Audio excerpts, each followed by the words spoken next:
this course, we're talking about understanding Pulsar encryption end-to-end. So in this, we're going to cover all the different aspects of encryption, where encryption can be enabled on the Pulsar platform, and how you can configure it to make sure that your data is securely transmitted and stored in an encrypted format. So again, the prerequisites are, hopefully you have some understanding of the development basics. So we're going to cover these different bullet points today. We're going to cover the 3 different layers of encryption within Pulsar, on understanding the techniques available to encrypt in-transit data inside Pulsar and how to implement them.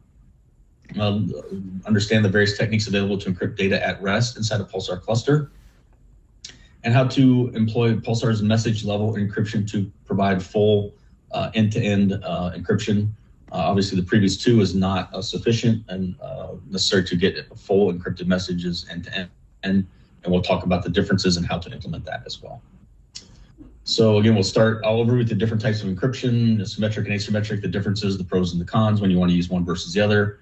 A review of the message path within Pulsar from the producer to where it gets stored in the Apache BookKeeper storage layer, and then gets delivered to a producer, and everywhere it moves along the way, and it's the potential for data to be intercepted, and particularly if it's in plain text, and the contents be exposed to bad actors. Again, we're going to cover the encryption techniques for messages in transit, messages at rest, and message level encryption.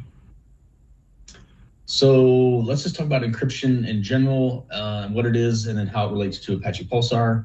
We want to cover the differences between symmetric and asymmetric encryption, and that both are used throughout the platform, and then talk about at a high level the 3 different layers of encryption that I've highlighted out for this prequel here, the in transit, the at rest, and end-to-end, and how they differentiate from one another in that regard. So let's just always start with a baseline. What is encryption here? Sorry, 1 second. So it's a vital mechanism to ensure data privacy and security in this regard. So obviously, you can, if you want to pass data around from point to point, you want to use encryption to make sure that when you're sending it between 2 sender and a receiver, that anybody intercepts that and can read the plain text.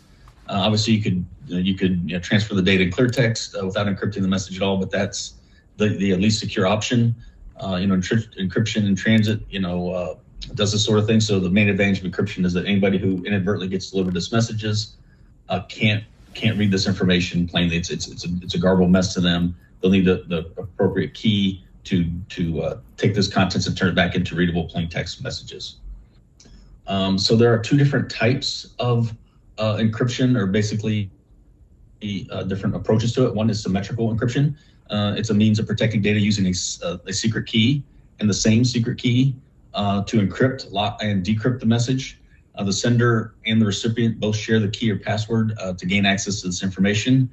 The key can be a word, a phrase, or a nonsensical random string of letters, numbers, or symbols, be anything that can kind of enter, but it's shared between the 2. So you can think of encryption, symmetric encryption, as a combination to an office vault or something like that. Anyone who has it can lock and unlock and access the vault's contents, right? So this is the encryption, symmetrical encryption, 1 key for encryption and decryption. Now, asymmetrical encryption uses 2 distinct yet related keys. 1 key is the public key and is used for encrypting the message, and that can be distributed across multiple producers, and that's fine. You can't decrypt messages with that, so you can disperse that as much as possible, and without any risk of losing the data loss. People can just turn plain text into ciphertext.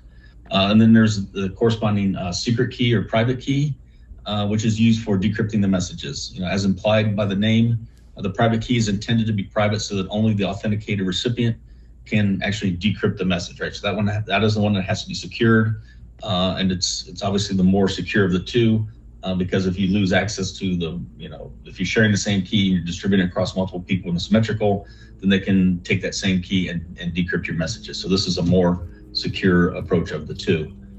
Just to kind of highlight here, make a list of the different advantages or different disadvantages of symmetric versus asymmetric, and they both sort of have a place in the encryption stack. I mean, some are better for some use cases than others, and this sort of runs it down here. Confidentiality we talked about.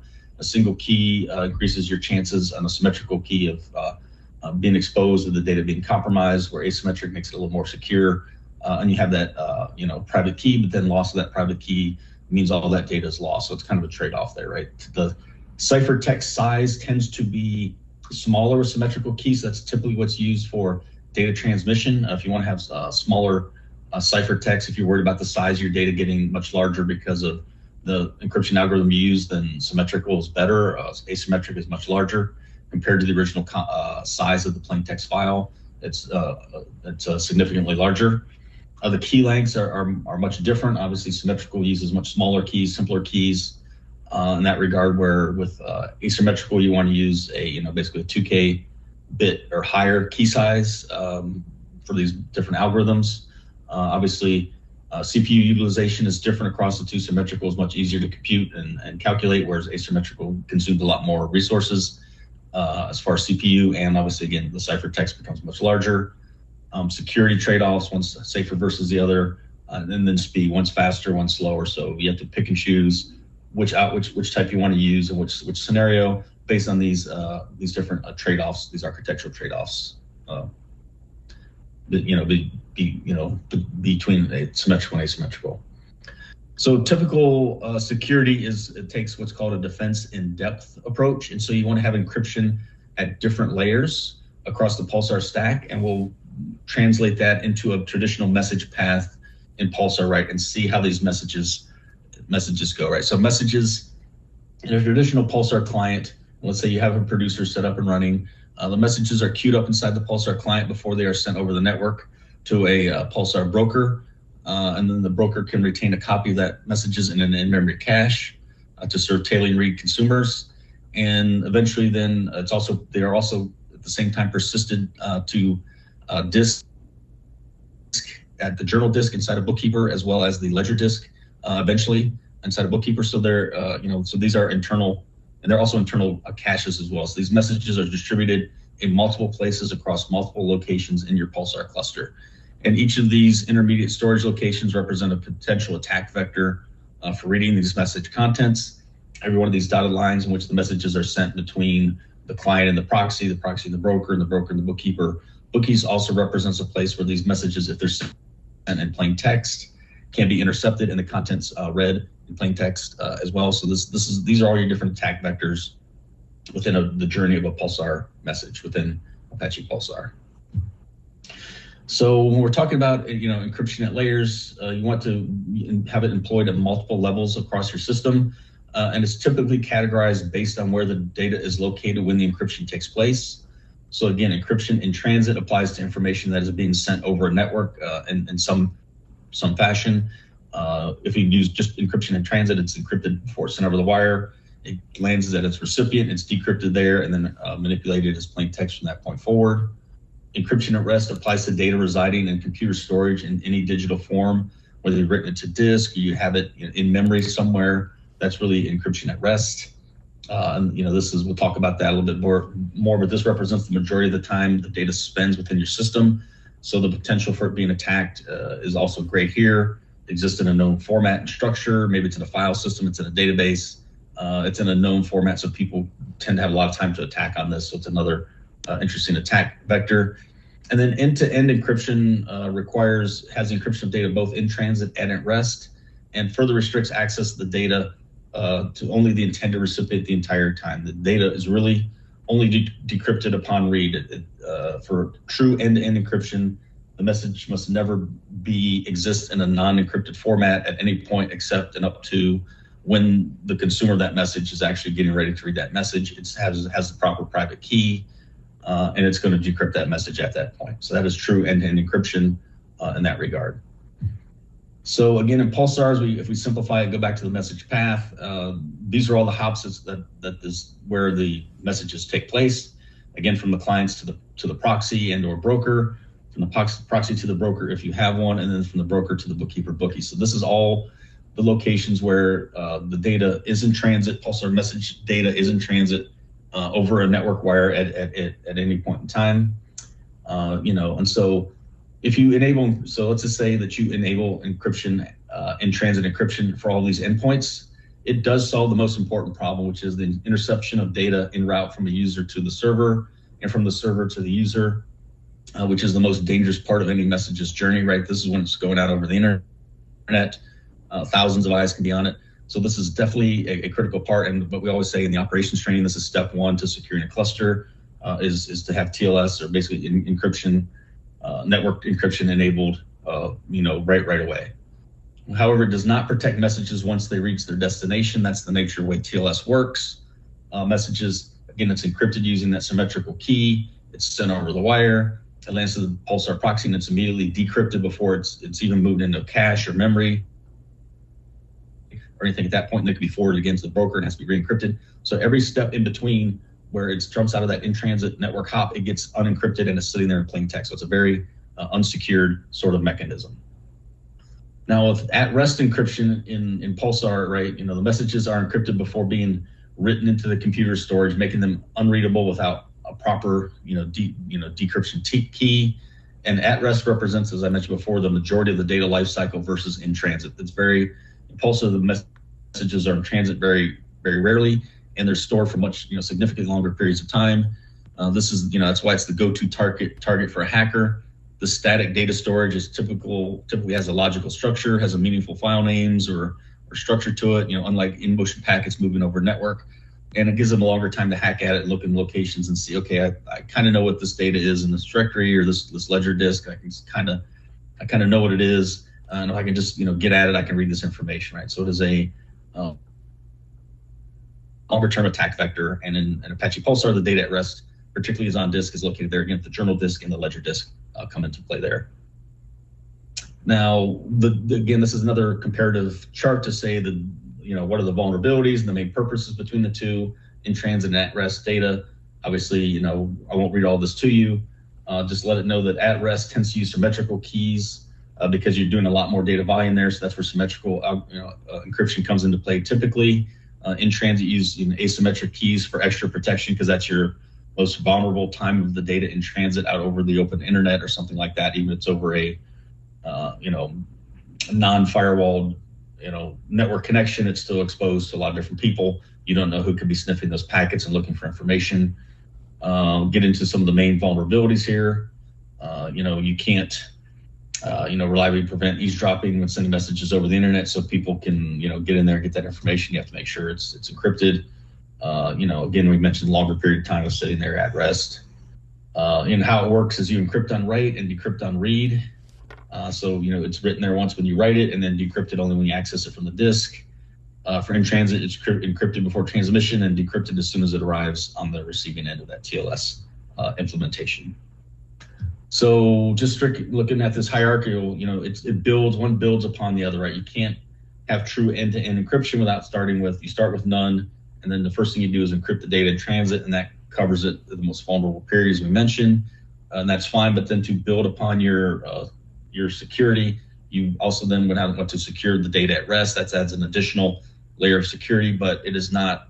Those are both necessary, but not sufficient to require full end-to-end security. And we'll talk about that with message-based encryption. Even if you enable data in transit encryption over the connections, and you enable encrypted volumes of data at rest and BookKeeper, there still exists the possibility of the data not being encrypted end-to-end. We'll talk about that. So again, achieving end-to-end encryption requires ensuring the data is encrypted at all times until somebody actually, the authorized user with the proper key, goes in there and wants to turn that ciphertext into plain text.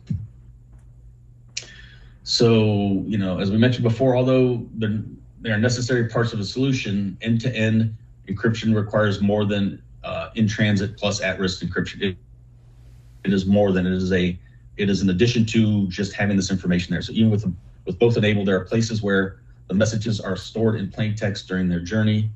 And I highlight that with these big X's on there, right? So for example, if you put it in the send queue, for example, anybody wants to get into that memory, Apple application, look in that send queue, you can get the messages before they're sent out over the wire, so they're vulnerable there. If they land in the Pulsar proxy and they're decrypted before they're sent again over to the broker, they're in plain text at that point. They are decrypted. There's no real disk storage there. It's kind of on their in cache when it has a network connection. That's just the way TLS sockets work.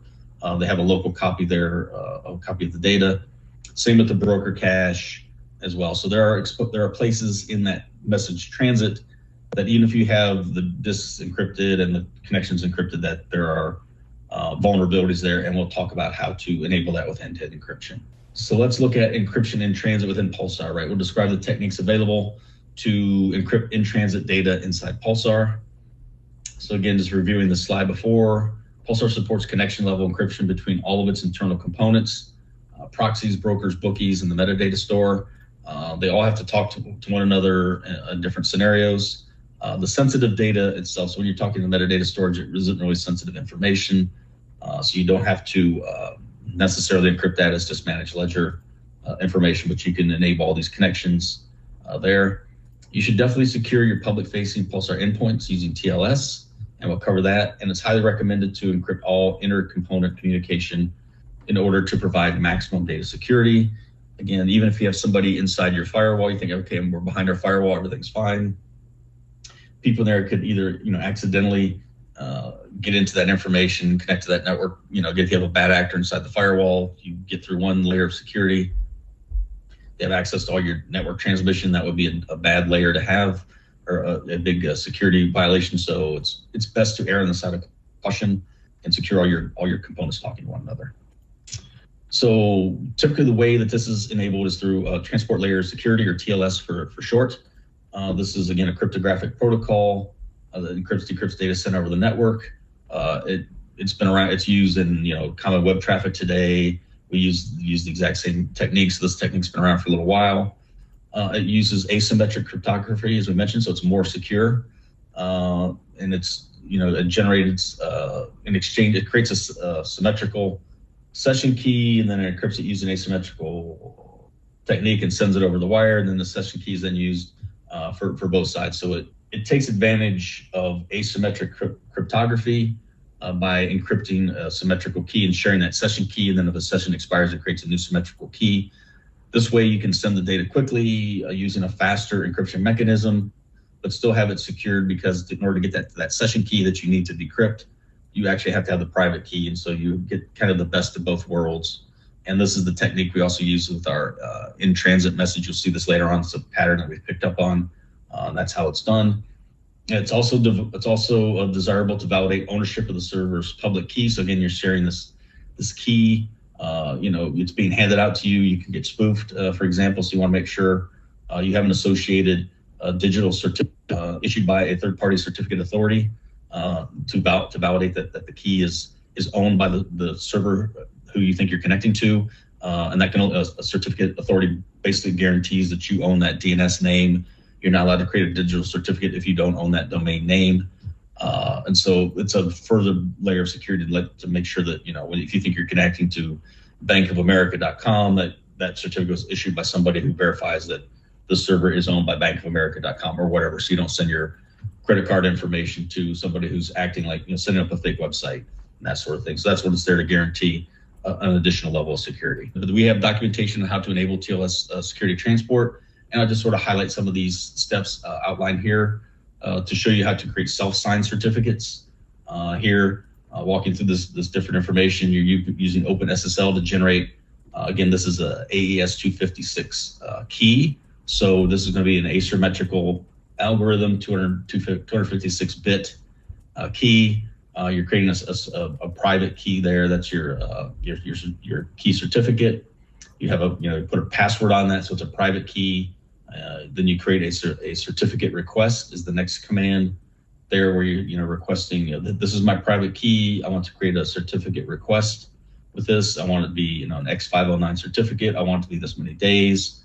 This is the encryption algorithm, etc. And this is where I want you to output the certificate as well. It's going to prompt you to verify that the key is yours. And then if you're done, you're going to have a private key and a self-signed certificate in your possession at this point. And then this is what's needed to secure your Pulsar brokers. So anybody who connects with you is going to want to have that. You have to give them that certificate to validate that it's yours and you signed it.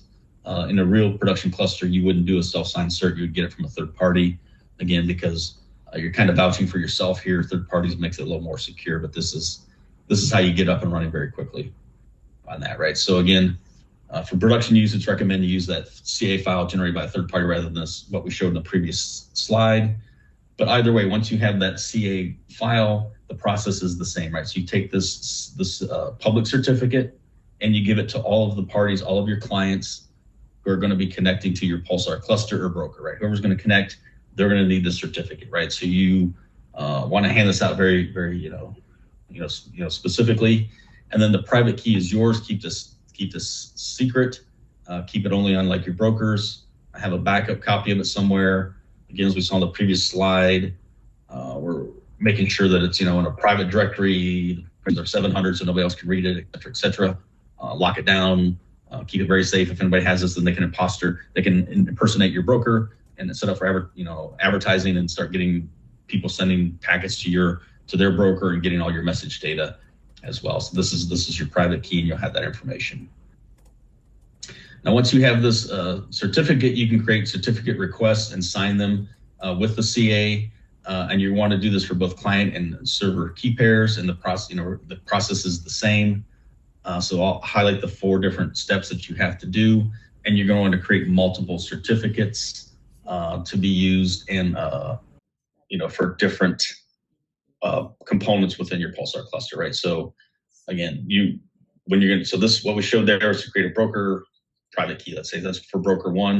You want broker 2 to have a different key, so you do the same process. Generate a private key in PIN format, generate a certificate request using that private key, uses that CA private key to sign the certificate request, and generates that public key pair that we just saw, right? So that's what you're going to do. Very quickly, this is again how you do it. Breaking it down to generate the private key with the gen RSA, you can specify different algorithms. You specify the different format. Again, you want this to be a PIN. This is just the name of the file, but it's not in PIN format at this point. It's a raw RSA key. And so then you want to convert it into this PKS8 format. This is just the format that Pulsar expects. And so there's this command you have to run to take this generated RSA key and convert it into that desired format. This is it here.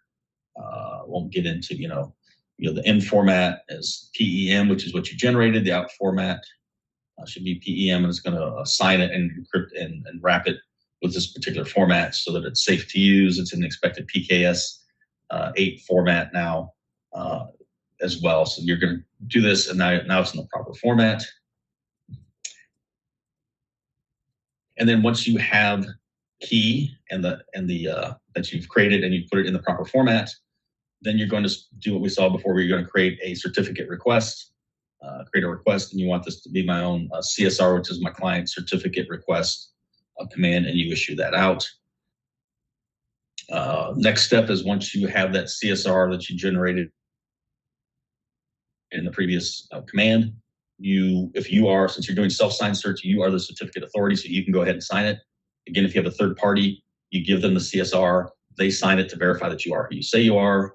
They set the expiration date, the number of days, whatever algorithm you want, and then you have, at this point, you have a certificate, a key, and a CA, your original certificate, client authority certificate to use to configure the TLS transportation, right? So you need that, and you can do this, repeat this process for every individual server. You want every server to have its own key. You don't want to use the same key necessarily across all of your brokers and all of your proxies and everything. It is best to create a separate key and certificate request for each individual server.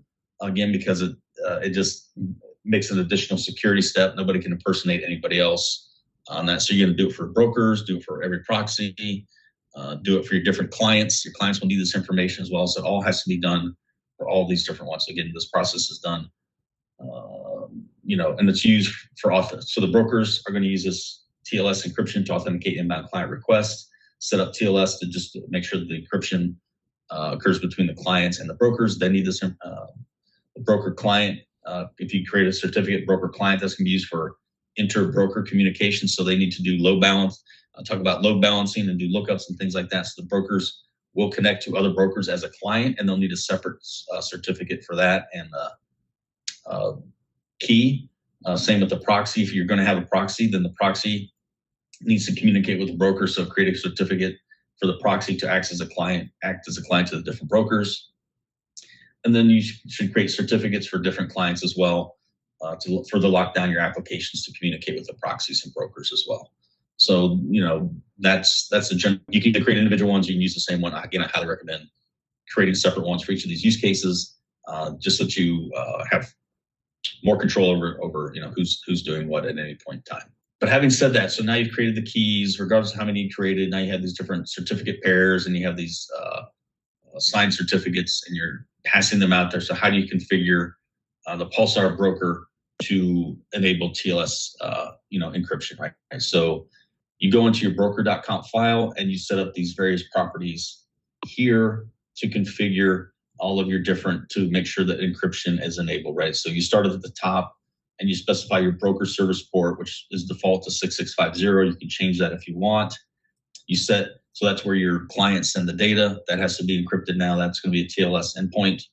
Your admin URL, where you do all of your admin commands, is now going to be secured as well. So you want that to be TLS. You want that to be on a different port. So 8081 is typically used. You specify all these different TLS prefixed properties here. So request trusted client cert. These are the certificates you just handed out that you know that you trust, and you're setting this to true. You're not going to let somebody come in with an unauthorized cert or cert that you don't trust and connect. So this is basically enforcing TLS encryption, right? And then you are saying, this is since I am the broker, this is on the broker, this is my broker certificate that you generated for the broker or brokers. If you want to share it, each individual broker, that's up to you.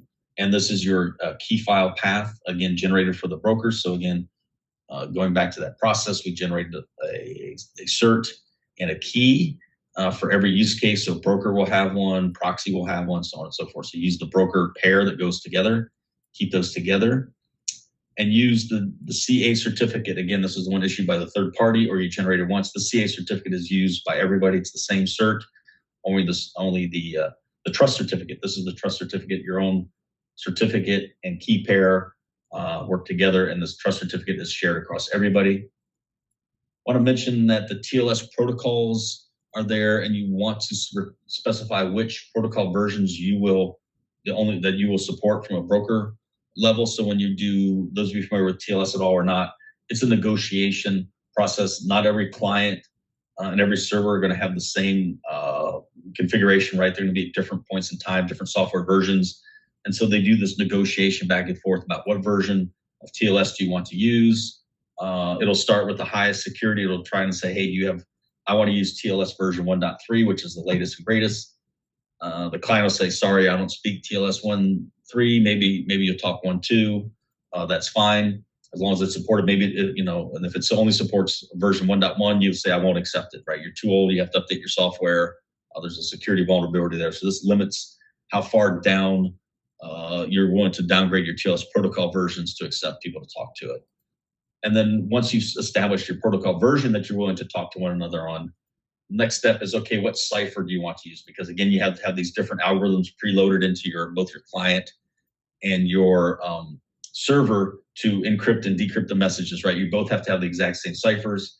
And so again, you can again downgrade or limit the protocols that you will support. Again, higher, more secure ones based on your security needs. Again, this is a pretty high one here. This GCM SHA-384 is known to be a secure one, and you can exclude ones that are not as secure, so you can further tighten down your security as well. So you still have control over what level of version you're going to talk with TLS and what ciphers you're willing to use, so that you know that the data can't be cracked by, maybe there's an exploit out there, and the cipher version TLS, whatever TLS cipher has not been exploited, and you don't want to use it. So this is where you dictate this type of level of granular control at the broker.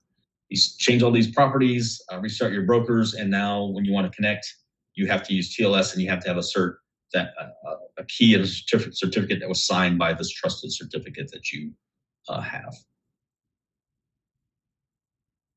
The second step is, so this is again that was for inbound requests, any client coming in and talking to the broker over these two ports, 6650, 8081.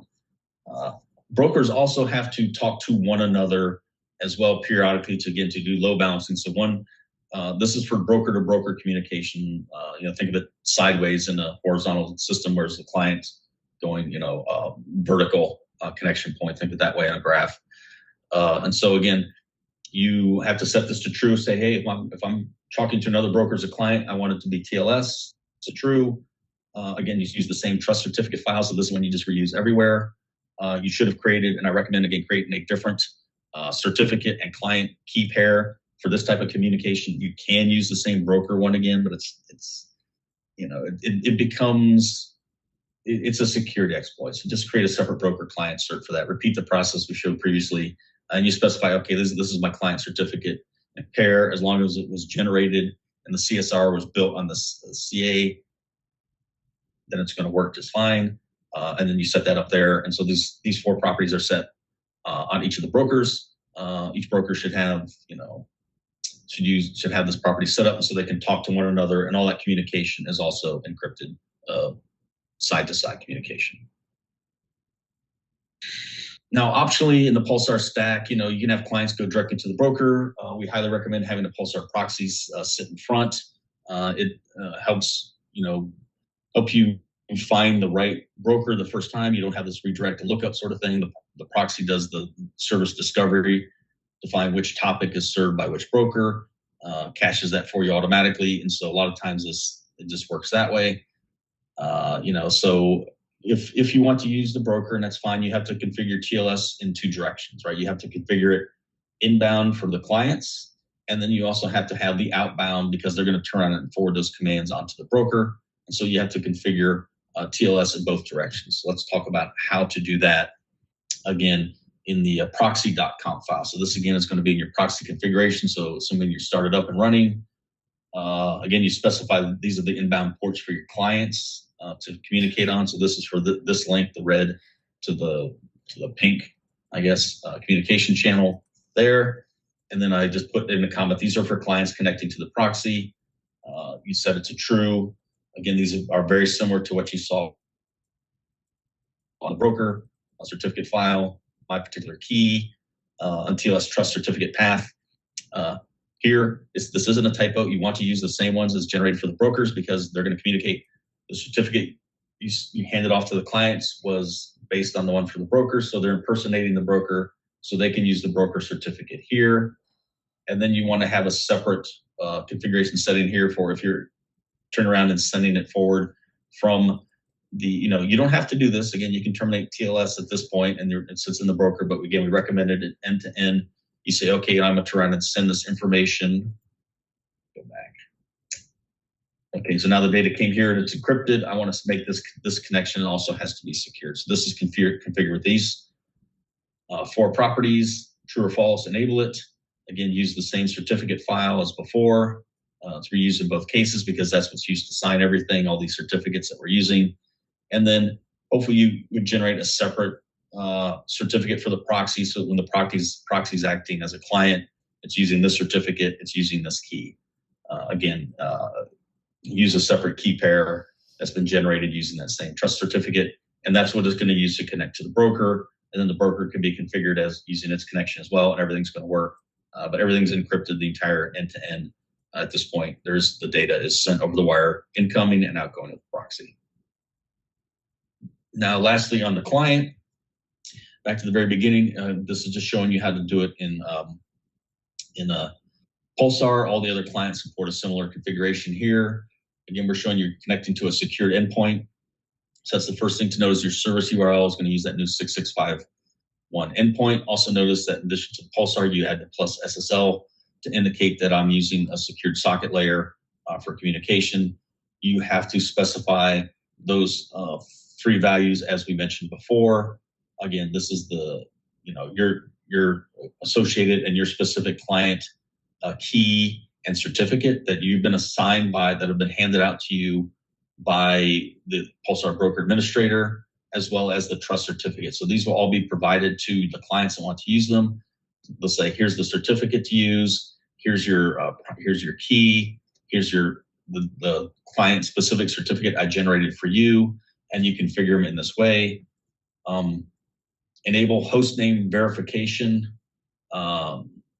This isn't related in a way, but it is a security mechanism. So host name verification verifies that the certificate, when you're doing this TLS enabled, by default matches, that the host name you're connected to matches one that's the advertised address on that machine, and will disconnect. Again, it prevents spoofing. You can set this to true or false. It doesn't matter. It just happens to be set to false here. So that it's a pick one on that. It is false by default. Allow insecure connection is false at this point. So again, if it's an insecure connection, you want it to be dropped as well. So you can force it to be, using TLS encryption at this point. And now you have a Pulsar client that is going to communicate over TLS, and it's going to encrypt the messages using this key parent certificate and send that information over the wire to the broker or proxy, whoever it's communicating to. So that completes the configuration from broker through proxy back to the client. Encryption at rest. So let's talk about the techniques available to encrypt data at rest inside Pulsar.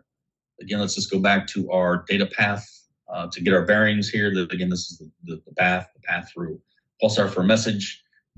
Messages, again, are encrypted before being written to computer storage, making them unreadable without the proper key, right? So at rest, again, represents the majority of the data lifecycle. In Apache Pulsar at rest, your two exploits are the journal disk and the ledger disk. And it was pointed out, tiered storage offloading as well. If you move it there, you want to make sure S3 volumes or whatever blob storage mechanism you're using is also encrypted at that point. Now, again, it can be employed at many different levels. Application level, you can have the app generate the data, also performs encryption. You can do file system encryption as one approach. You can say only selected file systems or folders within a file system can be done, or you can do full disk encryption, which just encrypts the entire contents of a hard drive. So you have different layers of doing this as well, different approaches to doing this. I will show one, which is going to be full disk encryption, but you can use these other ones as well. There's nothing stopping you to say, hey, if I mount a specific disk or do a mount point, some sort of Linux related mounting and encryption, that doesn't say you can't do that, right? That would also apply.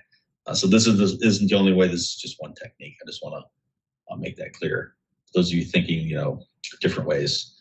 So one of the benefits of using full disk encryption, specifically within AWS using the EBS volume encryption, it's similar for other cloud providers as well, is that obviously the entire volume is encrypted. So data at rest inside the volume is encrypted at that time, and all data automatically moving between the volume and the instance is encrypted. So the transmission out is also handled to be encrypted as well. If you specify you want an EBS volume to be encrypted, AWS takes care of that, your IO path as well being encrypted.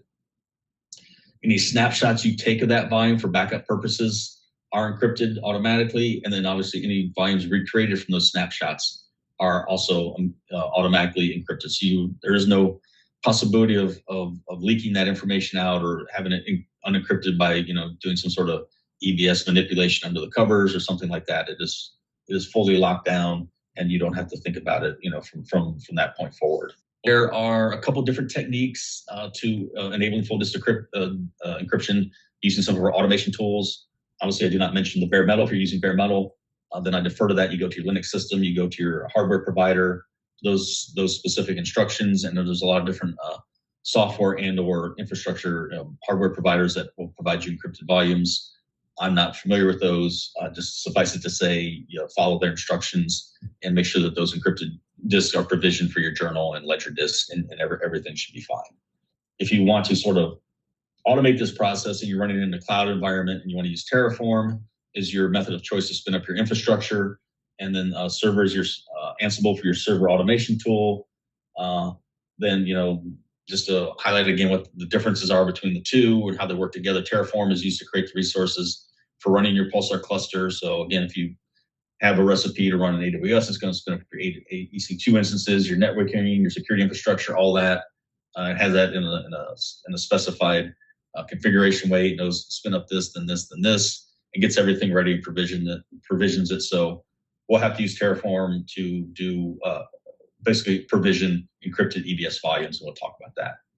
Then Ansible does the installation and configuration and runs Pulsar on the provision resources. So this is where it's going to do the configuration of your TLS certificates and sort of encrypted points using automation using Ansible. So they both come into play if you want to use this technique to secure your cluster. But for this section, we'll talk about how you can specify Terraform to provision the EBS volumes and the Terraform playbook, right? So by default, and again, you can see the go to the public website, get the documentation on this. But by default, if you run the Ansible playbook, you get a total of 9 EC2 instances. This is how they're broken down.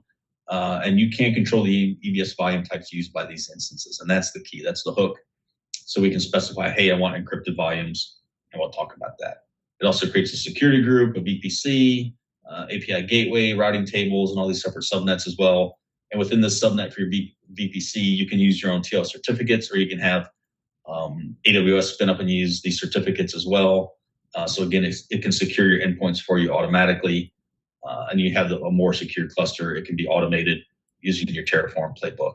But again, this is the sort of hook where we're going to tell you how to use encrypted EBS volumes, or specify encrypted EBS volumes be created by Terraform. So before you run the Ansible playbook, you're going to need to update your resource configuration in this regard. So these are the 3 steps you want to do. You basically clone the Apache repo. You go into the Ansible Terraform Ansible AWS version here. So there is a script inside of there, and there's an instances.tf for Terraform playbook specification there.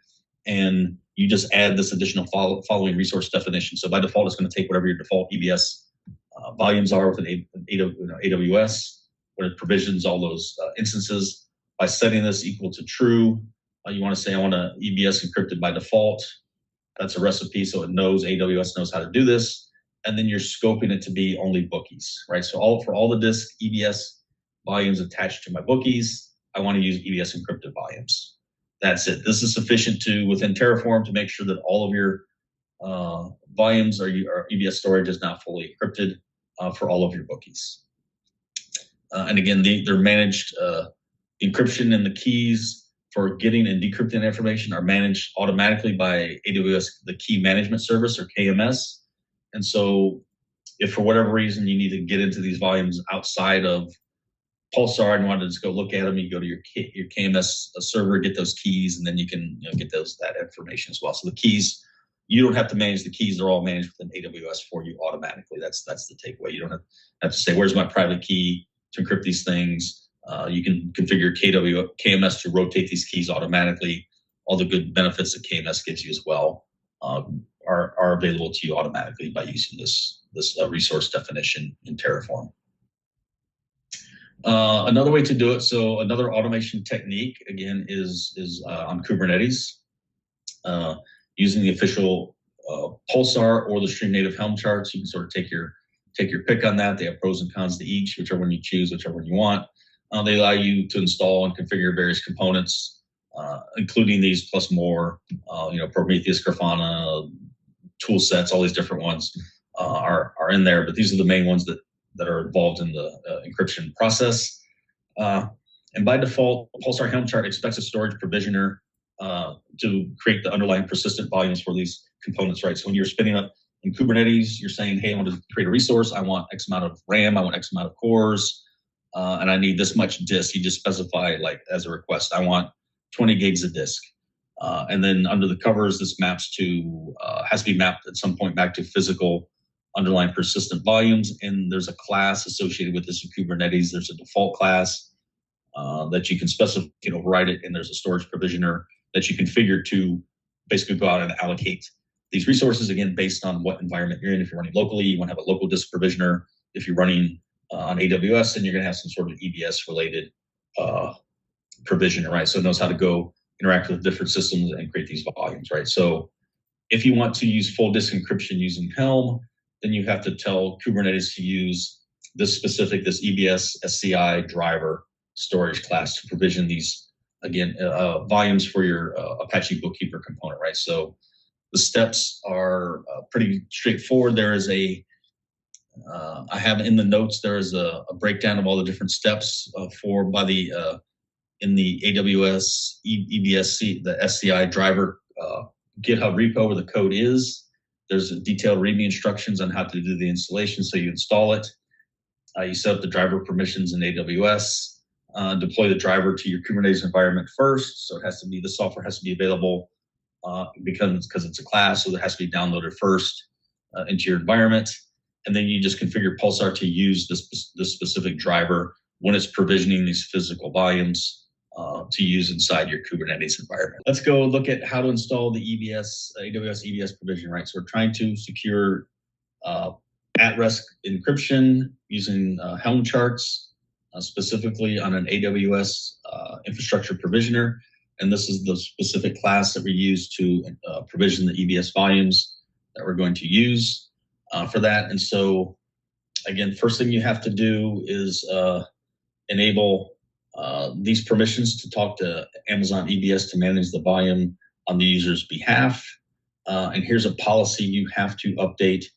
Again, this is a policy level setting inside your AWS account itself, granting it permissions to use KMS for encryption, decryption, and creating this data key with plain text. So these are this is a policy level setting you have to add to your AWS account to use EBS, and this is regardless if you use Kubernetes to provision or not. If you ever want to use EBS volumes, KMS has to be enabled. So this is just specifying how you have to configure these driver settings as well, and this is detailed. Now, next you need to run the following command to add this AWS EBS driver to your Kubernetes environment. So this is the command. You do an apply and you specify the full to this overlay. And so it'll go to GitHub and it'll download this package for you and install the software for you automatically. Again, follow the documentation inside the installation instructions for this package itself that's managed by AWS. And then you can verify that it's up and running by running this Git pods kube system. And you should see an AWS EBS provisioner up and running as well. It should be a class that's active. If not, check your log files, figure out what's going on, because this is what's required to configure this information. So once that's up and running, the software is in place, it's been downloaded, it's up and running in Kubernetes. It's a storage class that's now available. Next step is to update your Helm charts to obviously use this new storage class, right? So again, obviously you're going to add your repo for this. If you want to use the Helm charts, do that. So again, first thing you do is again, if you already have your Helm charts, get the either Apache ones or the StreamNative ones.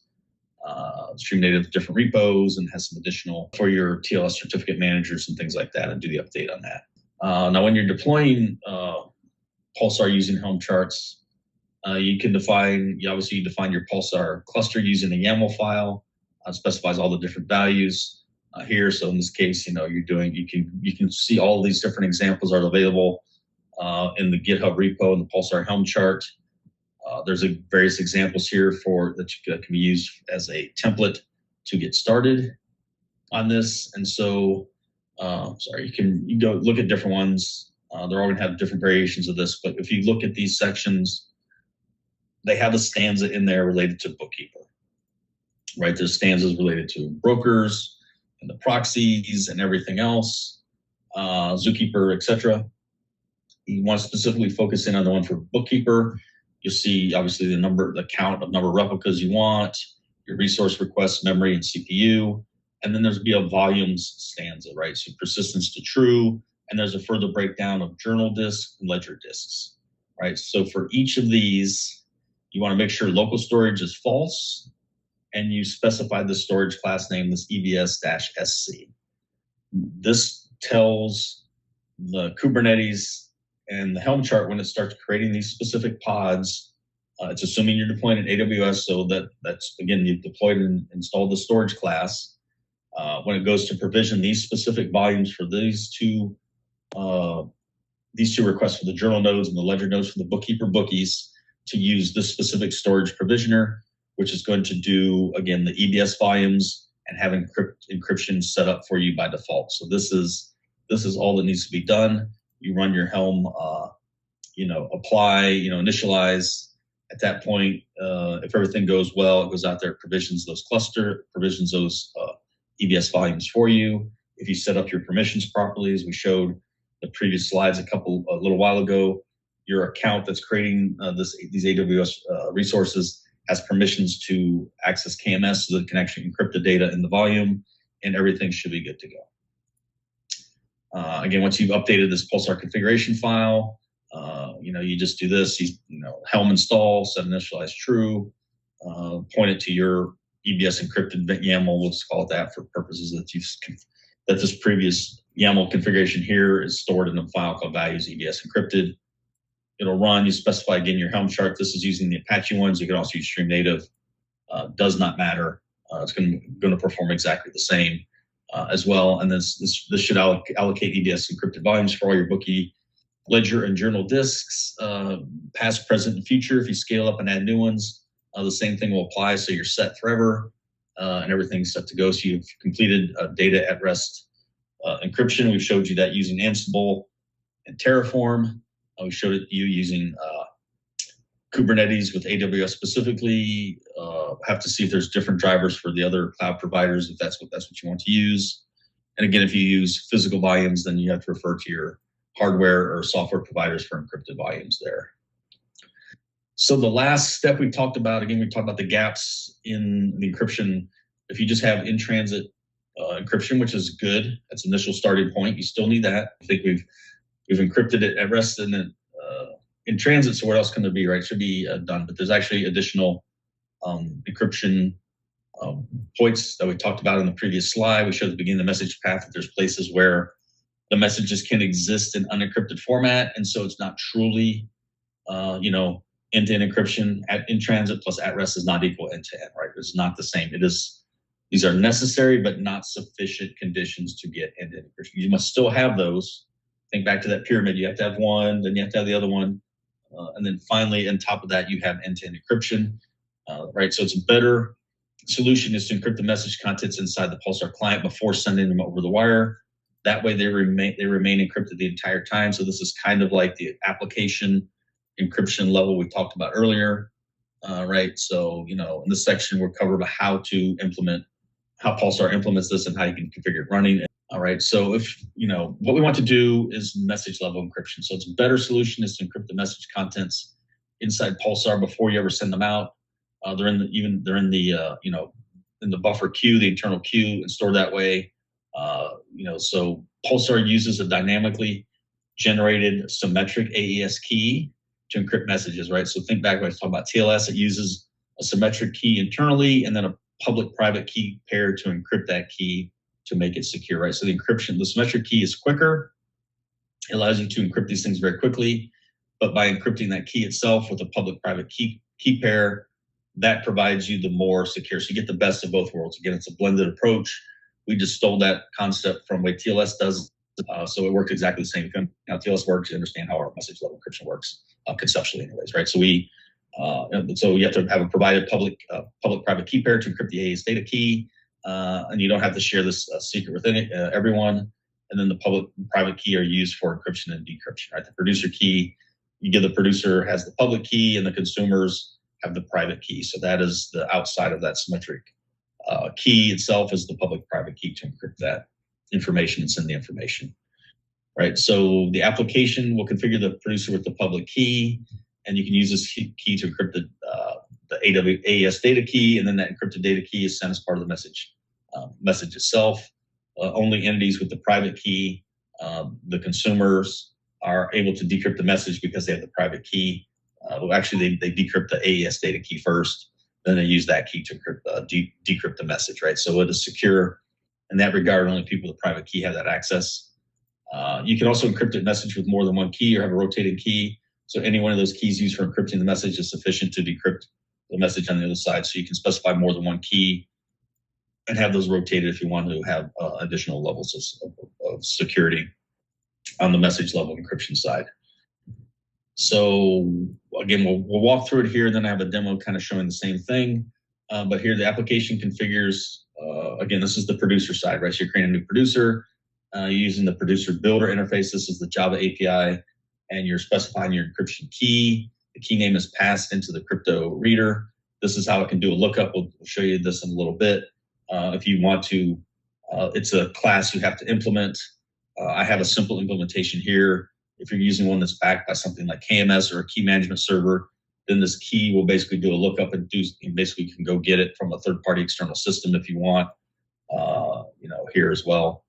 Then you must pass in an implementation of the encryption key reader, which I'll show you in a little bit. And you can also specify how you want the producer to behave if you're unable to produce or encrypt the messages, right? Should I fail? Should I just send it anyways? Are your different options as well? So again, whatever, how you want to specify this, it's entirely up to you. Is it critical? Is it not? You can set this up. It's best effort or must succeed sort of configuration. So these are the three properties that are associated with encrypting messages in Apache Pulsar on the producer side. So how this data flows, again, is kind of showed here graphically. So I put these little numbers here to illustrate how it works. So first off, an AES, the client on the producer side generates an AES, a symmetrical AES key called the data key. And it automatically does this every 4 hours and uses a different one. It rotates it through. So again, it's a blast radius limitation mechanism. If for some reason this AES key gets leaked out, somebody has it, then they can use that key because it's a symmetrical key, they can use it to decrypt the encrypted payload. So that's done. So you create this AES data key, and it's a symmetrical key. And then you take the payload, the plain text, and you encrypt it using that AES key, and you put that inside the message.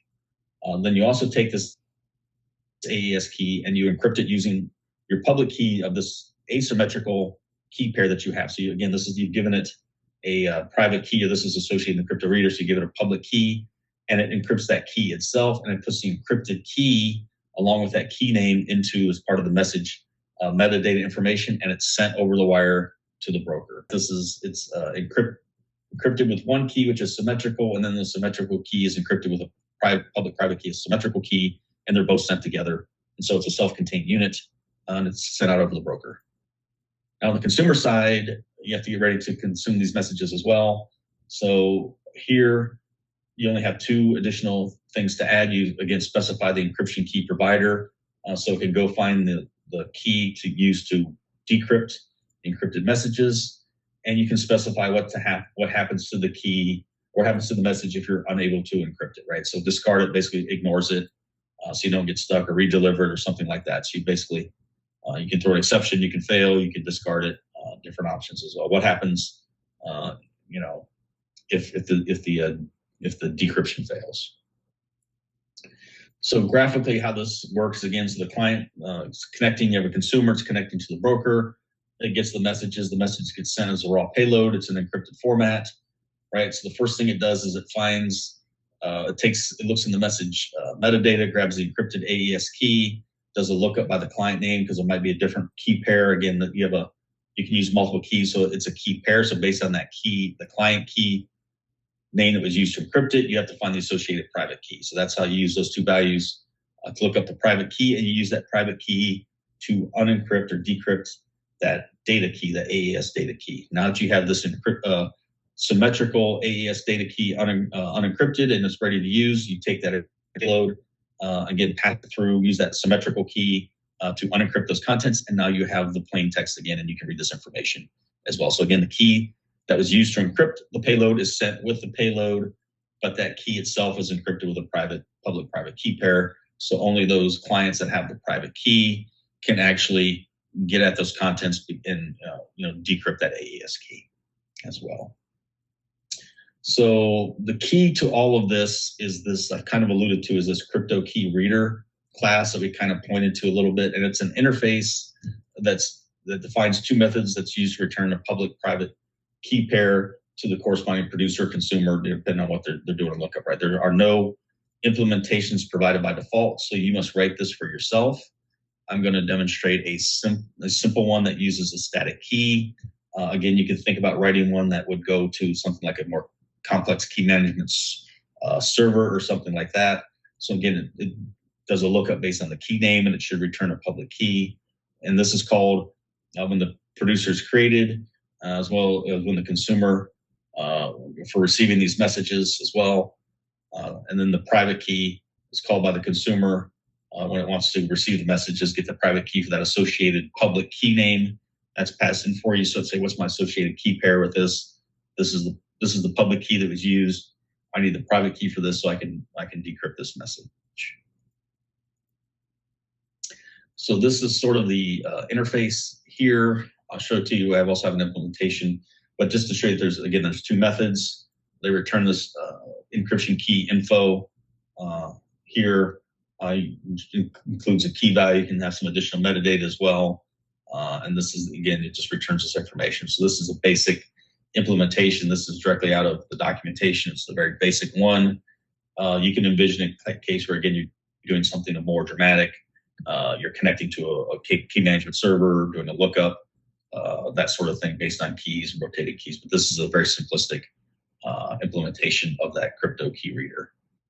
I just wanted to mention that you can also make sure that encryption is required on a topic or all the topics in a namespace, so that if you want to lock down your cluster, you can set it at a policy level to say, hey, messages that are published to all the topics in this namespace must be encrypted, and it will check for that. If you try to produce to a message to these topics in that namespace that aren't encrypted, it will say, no, you can't do that. So this is yet another way to enforce it. You can't just say, hey, it'd be nice if you do it. You can actually set that up, and if you try to connect and publish messages, it's going to say, no, you can't publish these messages as well. So quickly run through the demo here. I'll stop sharing this screen and go to my developer IDE and kind of walk you through a scenario where this works, pointing out that the code for this is available in my public GitHub here. So if you want to play with this code later, it's entirely up to you. So this is a very simplistic demonstration. I'm going to start a producer thread and a consumer thread that are producers obviously encrypting the messages, the consumers decrypting the messages. Before this example, I've created a public-private key pair using the OpenSSL commands you saw earlier. You can do this yourself. They're included as well, so they work. And just sharing, they're just going to pass messages back and forth between the two. Set up breakpoints as well, so we can sort of look at these messages before they get in, but it just sends messages every 0.1 seconds. On this, the producers are configured to use an encryption key. If it can't encrypt it, it's going to fail, and it has this crypto key reader, which we'll show here in a second. The consumer thread, likewise, is just pulling messages off of that topic and decrypting them and showing you that, hey, I can get the raw values from that. It's also configured with encryption, the same key reader, and if it can't decrypt, it's going to fail. That's really it. And now let's look at the crypto key readers. I called it raw file. Again, it's just using these raw files directly in your file system. Very similar to what you see. I showed on the slide. It just gets that information, sets the key to reading it from the public file, the key file. So it's just one-to-one. The key name doesn't really matter. Based on that, the metadata doesn't matter. In a more complex implementation, you would use that metadata and these names to do a lookup in a more complex, again, system that has multiple keys, so you can look up individual key names and use different key pairs. So you can use the same interface over and over again on that. But let's go ahead, and I'm going to try to debug this information, debug this one, and see if everything works.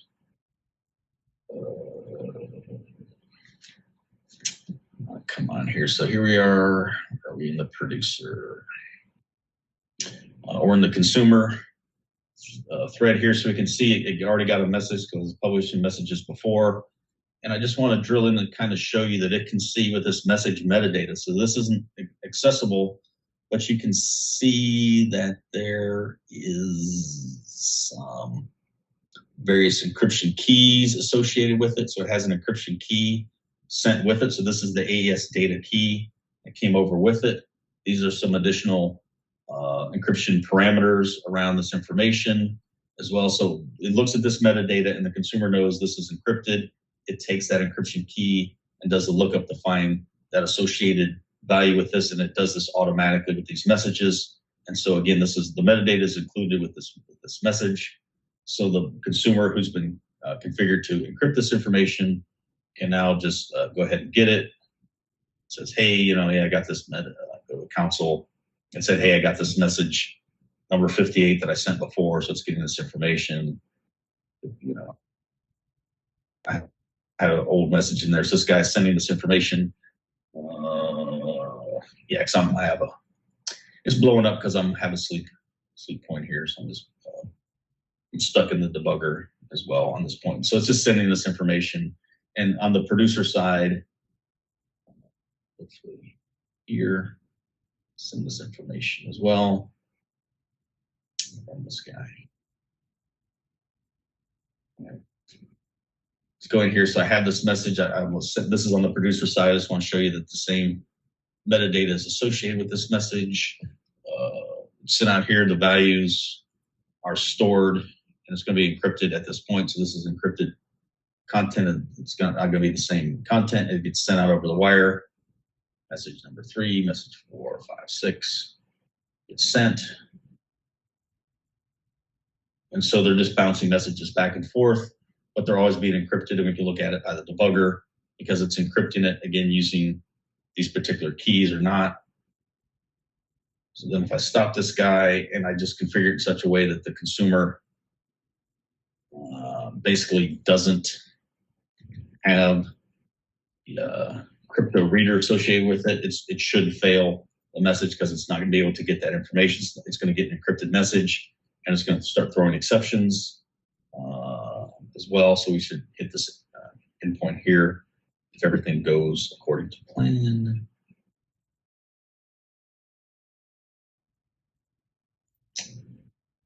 As well.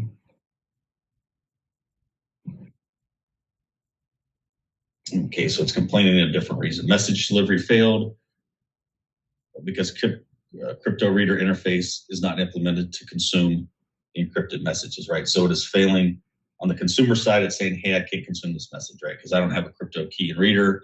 I'm not encrypted for that. So it's going to fail. And that's what it's failing these messages. So it's continuing to move through, but it's telling you I can't read these messages. So we're not seeing the contents, right? This is showing you if I'm not configured properly, or if I had a different key reader with the wrong key, it's not going to be able to read these messages. So the messages have been encrypted on the producer side and remain that way until the consumer gets them. Try it again. I take that back out. Just going to debug it here, so it doesn't even get sent. It doesn't even get this far, so I couldn't even set a breakpoint here. It literally notices that the consumer is not configured with a crypto reader. It's an encrypted message, so the broker doesn't even bother to send it. So you're never going to get those messages sent to somebody who can't potentially read it. But you can see here, if I'm encrypting the messages with public-private key pair, then I'm able to encrypt them and decrypt them as well. And so that ends the demo. Wrapping it up with additional resources, where to go from here.